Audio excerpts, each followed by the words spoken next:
পম্পা কিচেনের তরফ থেকে অনেক শুভেচ্ছা। বন্ধুরা, আমি আজকে সুজি দিয়ে দারুণ একটা রেসিপি তোমাদের সাথে শেয়ার করব।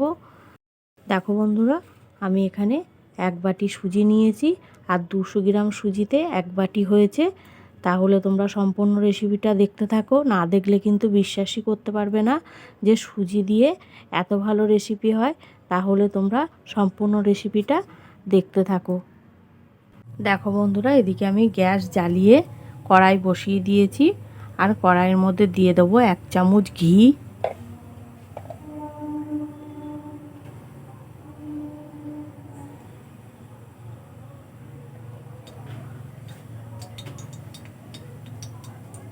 আর দিয়ে দেব 1 বাটি সুজি।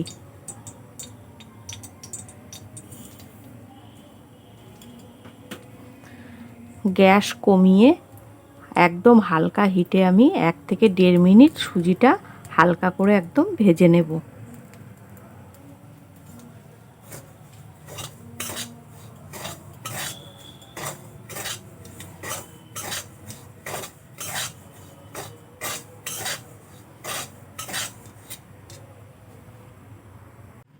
দেখো বন্ধুরা, আমি কিন্তু একদম হালকা করে ভেজে নিয়েছি।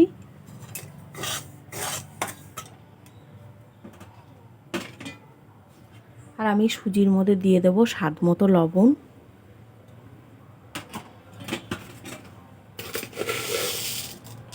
আর দিয়ে দেবো 2 চামচ চিনি।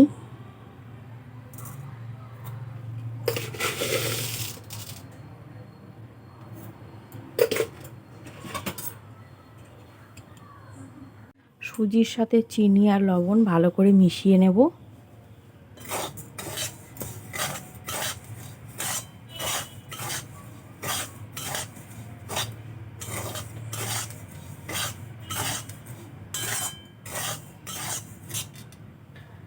খুব ভালো করে আমি মিশিয়ে নিয়েছি। আর দেখো বন্ধুরা, যে বাটি মেপে আমি সুজি দিয়েছি সেই একই বাটি মেপে আমি 1 বাটি দুধ নিয়ে নিয়েছি। দেখো, দুধটা এখন আমি দিয়ে দেব।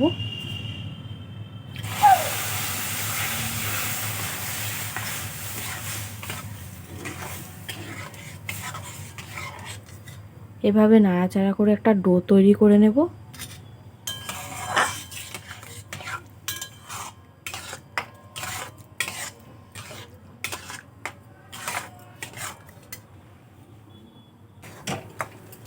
দেখো বন্ধুরা, অনেকটাই কিন্তু টেনে গেছে। এভাবে আমি নাড়িয়ে চাড়িয়ে ডোটা তৈরি করে নেব।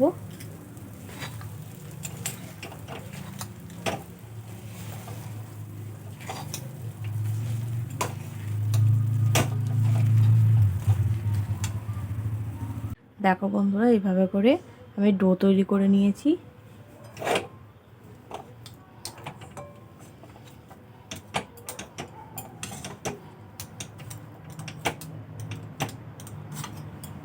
ডো তৈরি হয়ে গেছে, নামিয়ে নেব।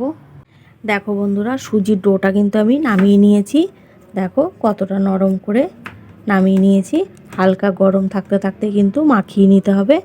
এখন আমি দিয়ে দেব 2 চামচ ময়দা।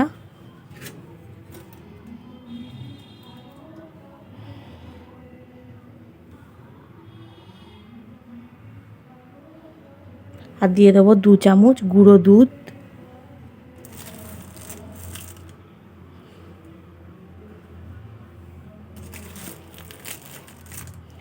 দুধটা দিলে কিন্তু এই পিঠেটার স্বাদ আরও দ্বিগুণ বেড়ে যাবে, খুবই ভালো লাগবে। খুব ভালো করে আমি মিশিয়ে নেব। এভাবে করে মিশিয়ে ভালো করে আমি মাখিয়ে নেব। ডোটা খুব নরম করে মাখিয়ে নিতে হবে।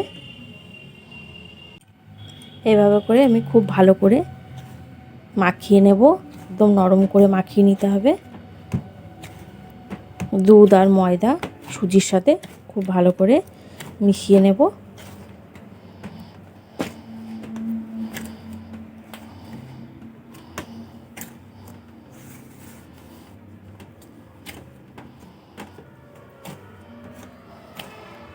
তোমরা তো দেখে বুঝতেই পারছো আমি সুজির ডোটা কতটা নরম করে বানিয়েছি।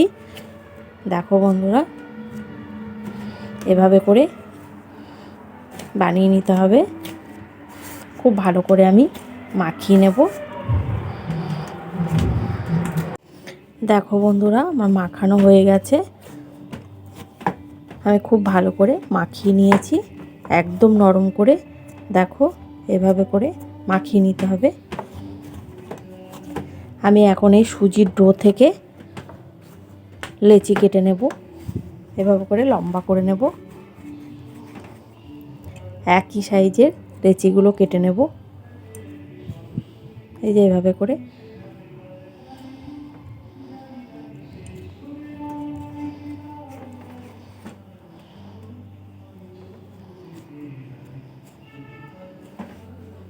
দেখো বন্ধুরা, আমি একই সাইজে সব লেচিগুলো কেটে নিয়েছি।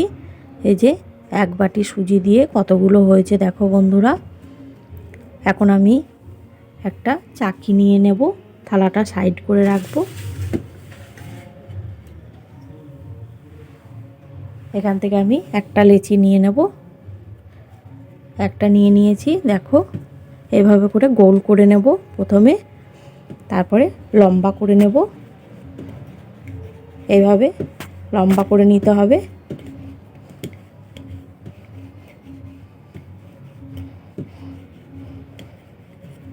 এভাবে করে লম্বা করে নিয়েছি। তারপরে আমি প্রথমে এরকম করে দেব, যেভাবে ছানা জিলাপি তৈরি করা হয় সেইভাবে। দেখো বন্ধুরা, এইভাবে করে দিয়ে এইভাবে দিয়ে দেব। দেখো, হয়ে গেছে, কতটা সুন্দর হয়েছে, একদম ছানা জিলাপির মতো লাগছে। এইভাবে পিঠের রেসিপি কিন্তু খুবই ভালো লাগে বন্ধুরা। দেখো, এটা আমার হয়ে গেছে। এটা এখন আমি সাইডে রেখে দেব। আরও একটা লেচি নিয়ে নেব, একইভাবে বানিয়ে নেব, এভাবে লম্বা করে নেব।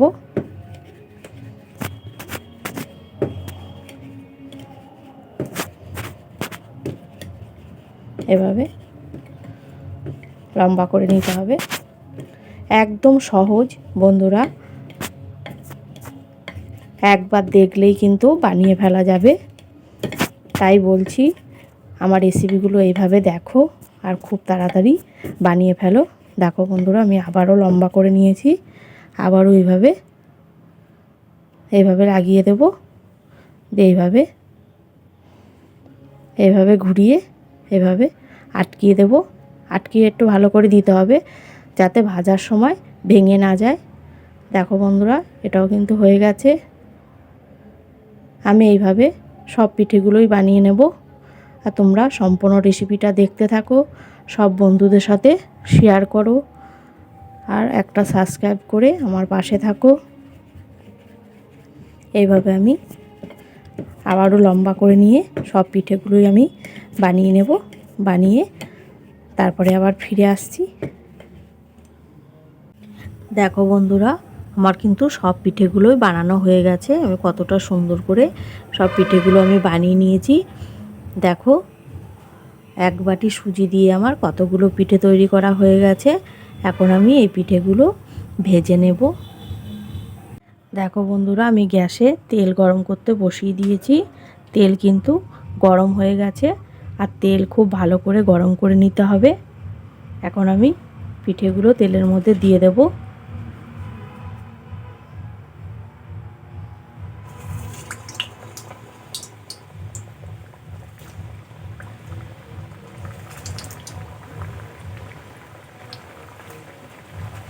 পিঠেগুলো ভালো করে ভেজে নেব, সাথে সাথেই কিন্তু উল্টানো যাবে না। দেখো বন্ধুরা, কিছুক্ষণ পরে আমি পিঠেগুলো উল্টিয়ে দেব।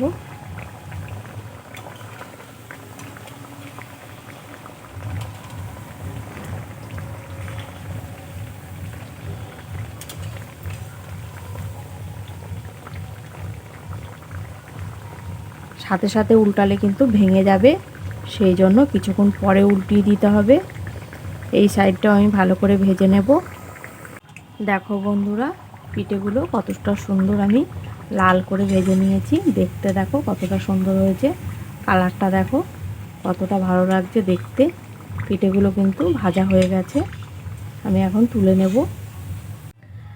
আরও বাকি পিঠেগুলো আমি একইভাবে ভেজে নেব, দিয়ে দেব তেলের মধ্যে।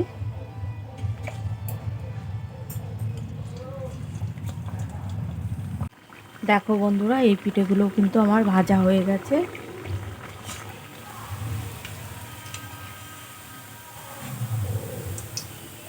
এগুলো আমি এখন নামিয়ে নেব। দেখো বন্ধুরা, আমি সব পিঠেগুলোই কিন্তু ভেজে নিয়েছি। দেখো কতটা সুন্দর দেখতে লাগছে।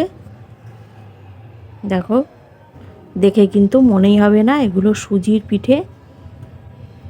দেখতে যতটা সুন্দর লাগছে, খেতেও কিন্তু খুবই ভালো লাগবে। দেখো বন্ধুরা, এদিকে আমি গ্যাসে দুধ বসিয়ে দিয়েছি। দুধ আমি খুব ঘন করে জাল দিয়ে নেব। আমি এখানে গরুর দুধ নিয়েছি, তোমরা কিন্তু লিকুইড যে কোনো দুধ বা পাউডার দুধ দিয়েও এই পিঠেটা বানিয়ে নিতে পারবে। খুব ঘন করে আমি দুধটা জাল দিয়ে নেব। দুধ যত ঘন হবে পিঠেটা খেতেও কিন্তু ততটাই বেশি ভালো হবে। দেখো বন্ধুরা, আমি কতটা ঘন করে দুধটা জাল দিয়ে নিয়েছি। এখন আমি দুধের মধ্যে দিয়ে দেব খেজুরের গুড়।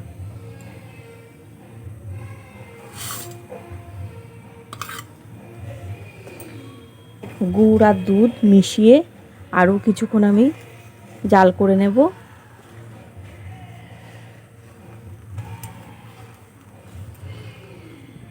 দেখো বন্ধুরা, গুড় আর দুধ আমি কতটা ঘন করে জাল দিয়ে নিয়েছি। এখন আমি ভেজে রাখা পিঠেগুলো দিয়ে দেব।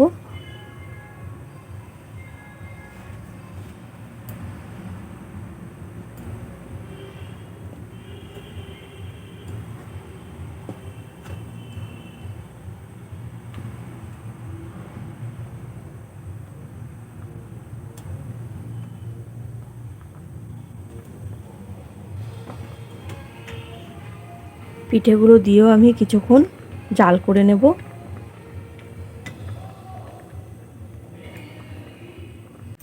দেখো বন্ধুরা, পিঠেগুলো দিয়েও কিন্তু আমি কিছুক্ষণ ফুটিয়ে নিয়েছি।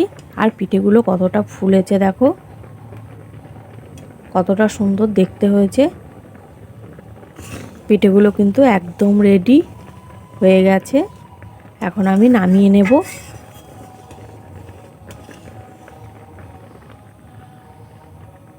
দেখো বন্ধুরা, আমি পিঠেগুলো সব নামিয়ে নিয়েছি। দেখতে কতটা সুন্দর লাগছে, খেতেও কিন্তু খুবই ভালো হবে। বাচ্চা থেকে বড় সবাই কিন্তু খুব পছন্দ করবে। একদম নরম তুলতুলে সুজির এই পিঠেগুলো সবার কিন্তু খুব ভালো লাগবে। আমার রেসিপিগুলো দেখো আর বাড়ির সবাইকে বানিয়ে চমকিয়ে দাও। আর তোমাদের কেমন লাগলো কমেন্ট করবে। ভালো লাগলে একটা লাইক, শেয়ার, সাবস্ক্রাইব করে দেবে।